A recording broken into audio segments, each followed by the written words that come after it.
নমস্কার, আমি doctor SB. Chowdhury, medicine বিশেষজ্ঞ। আজকে আমি আপনাদের সঙ্গে একটি রোগ নিয়ে আলোচনা করব, যে রোগটির নাম হচ্ছে ইনফ্লুয়েঞ্জা।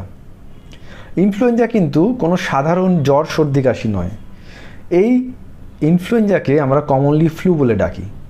ইনফ্লুয়েঞ্জা এমন একটি রোগ যেটি কিনা শিশু থেকে বয়স্ক রোগী, বিশেষ করে যারা ক্রনিক ডিজিজে ভুগছেন, যেমন সুগার আছে, শ্বাসের সমস্যা আছে, কিডনির রোগী আছেন, তাদের ক্ষেত্রে কিন্তু সিভিয়ার মারাত্মক অসুবিধা তৈরি করতে পারে।